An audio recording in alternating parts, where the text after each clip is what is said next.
آج دنیا میں جس چیز پر سب سے زیادہ بات ہو رہی ہے وہ ہے بٹ کوائن۔ اس کا آغاز سائبر کرائم کے لیے استعمال ہونے والے ورچوئل کرنسی کے طور پر ہوا، مگر آج اسے سونے کا مد مقابل سمجھا جا رہا ہے۔ تاہم دنیا بھر کے ریگولیٹرز کی نظریں بھی کرپٹو کرنسی پر مرکوز ہیں۔ اس کی مارکیٹ اتار چڑھاؤ کا شکار رہتی ہے، لہٰذا کسی ملک کی جانب سے اس کو بطور قومی کرنسی اپنانے کا خیال فی الحال صرف خیال ہی ہے۔ تو پھر سوال پیدا ہوتا ہے کہ کرپٹو کرنسی کا مستقبل کیا ہے؟ اگرچہ 2021 میں ٹیسلا اور ماسٹر کارڈ جیسی بڑی کمپنیوں کی جانب سے کرپٹو کرنسی کو سند قبولیت ملنے پر اس کی عالمی فائنانشل سسٹم میں شمولیت کا امکان بڑھنے لگا ہے۔ آئیے نظر ڈالتے ہیں کرپٹو کرنسی کے اب تک کے سفر پر۔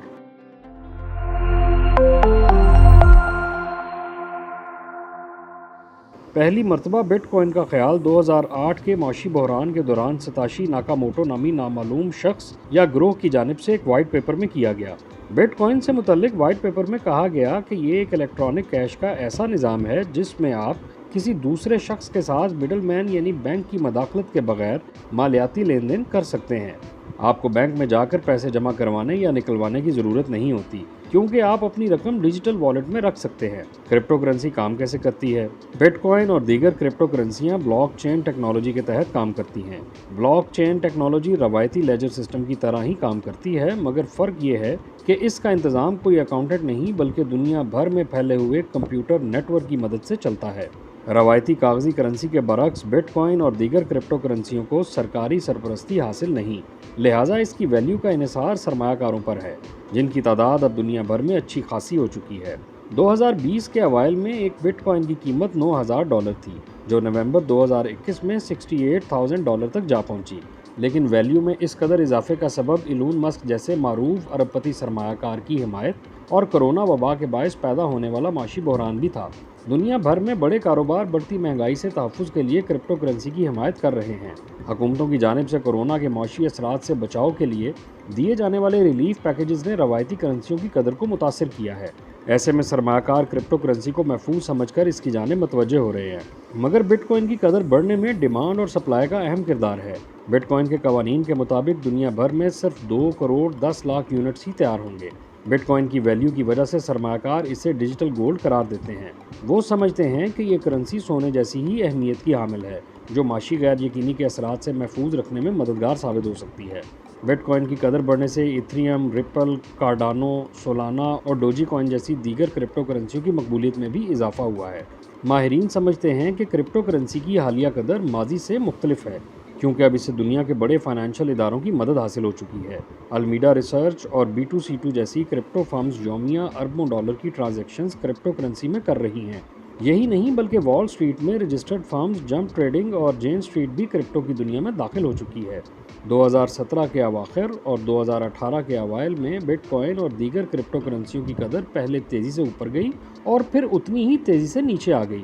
ماہرین کے مطابق ایسا اس لیے ہوا کیونکہ اس وقت مارکیٹ شوقیہ سرمایہ کاروں اور افواہ سازوں کے رحم و کرم پر تھی، مگر اب مارکیٹ میچور ہو چکی ہے اور بڑے فائنینشل فنڈز، ٹیک کمپنیاں اور کارپوریشنز اس میں سرمایہ کاری کر رہی ہیں۔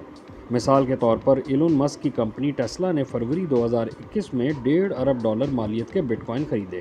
اس کے 2 ماہ بعد کرپٹو ایکسچینج کوائن بیس کے اسٹاک مارکیٹ کا حصہ بن جانے کے بعد ماہرین پر امید ہیں کہ اب ڈیجیٹل کرنسی میں سرمایہ کاری آسان ہو جائے گی اور سرمایہ کاری کے مزید ذرائع بھی پیدا ہوں گے۔ آپ کے لیے یہ بات حیران کن ہوگی کہ دنیا میں ایک ملک ایسا بھی ہے جہاں بٹ کوائن کو قانونی حیثیت حاصل ہے۔ یہ ایل سلواڈور ہے اور یہاں باقاعدہ ایک قانون کے تحت کاروباروں کو بٹ کوائن میں ادائیگی کرنے کا پابند بنایا گیا ہے۔ بٹ کوائن کا عوض پہلی بار خریداری 2010 میں کی گئی جب فلوریڈا کے ایک رہائشی نے پیزا خریدنے کے لیے بٹ کوائن کا استعمال کیا تھا، مگر اس کے باوجود بڑے پیمانے پر قبول کیے جانے کے لیے بٹ کوائن کو ابھی کئی مسائل کا سامنا ہے۔ ایک مسئلہ اس کا غیر مستحکم ہونا ہے۔ محض ایک دن میں اس کی قدر میں 10% تک اضافہ یا کمی ہو سکتی ہے۔ ایک دوسری وجہ انٹرنیٹ کے ذریعے ہونے والے جرائم میں اس کا استعمال ہے۔ ایسا تاثر موجود ہے کہ بٹ کوائن کا استعمال ڈارک ویب پر منشیات فروشی، دہشت گردی کی معاونت، ہیکنگ کے آلات کی خریداری اور جعلی شناخت کے لیے کیا جاتا ہے، مگر ماہرین کہتے ہیں کہ بٹ کوائن کو ٹریس کرنا آسان ہے۔ اسی بنا پر اس کے جرائم میں استعمال کا پتہ لگایا جا سکتا ہے۔ بٹ کوائن کو جسے فائنینشل اسٹیبلشمنٹ کے خلاف احتجاج سمجھا جاتا تھا، اب وال سٹریٹ کی جانب سے سرمایہ کاری کے لیے قبولیت پا چکی ہے۔ اب اس کے جرائم میں استعمال میں بھی کمی واقع ہو رہی ہے، جس کا اندازہ اس چیز سے لگایا جا سکتا ہے کہ 2021 میں بٹ کوائن کی تمام ٹرانزیکشنز میں سے صرف 0.15 کا تعلق سائبر کرائم سے تھا، مگر یہ بھی حقیقت ہے کہ بٹ کوائن کی بڑھتی ہوئی قیمتوں نے اسے جرائم پیشہ افراد کے لیے پہلے سے بھی زیادہ پرکشش بنا دیا ہے۔ 2021 میں ڈارک سائڈ نامی ہیکرز کے ایک گروپ نے امریکہ میں تیل سپلائی کرنے والی ایک بڑی کمپنی کا سسٹم ہیک کر لیا اور سسٹم کا کنٹرول واپس حاصل کرنے کے لیے کمپنی کو بٹ کوائن میں ہیکرز کو $50 لاکھ ادا کرنا پڑے۔ اس کے باوجود کمپنی اپنے سسٹم کا کنٹرول پوری طرح واپس لینے میں کامیاب نہ ہو سکی۔ ادھر دنیا کی دوسری بڑی معیشت چین کرپٹو کرنسی کی بالکل بھی حامی نہیں، اور اس نے گزشتہ برس ستمبر میں کرپٹو کرنسی سے متعلق تمام سرگرمیوں پر پابندی لگا دی تھی۔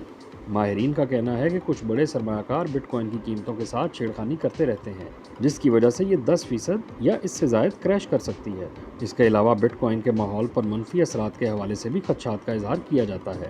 کرپٹو کرنسی کی مائننگ بہت زیادہ بجلی استعمال کرنے والی انتہائی طاقتور مشینوں کے ذریعے کی جاتی ہے، جن کی ایک سال کی بجلی کی کھپت 120 ٹیرا واٹ آور ہے، جو یوکرائن اور ناروے جیسے ممالک کی بجلی کی مجموعی کھپت کے برابر ہے۔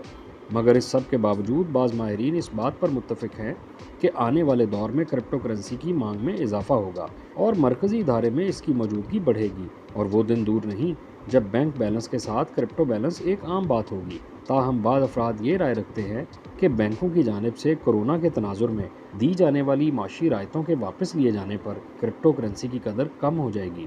کرپٹو کرنسی کے مستقبل کے بارے میں حتمی رائے قائم کرنا قدرے مشکل ہے، مگر تیزی سے ترقی کرتی دنیا میں ممکن ہے کہ آنے والا وقت کسی نئی کرنسی کے لیے موزوں ہو، جیسا کہ بٹ کوائن۔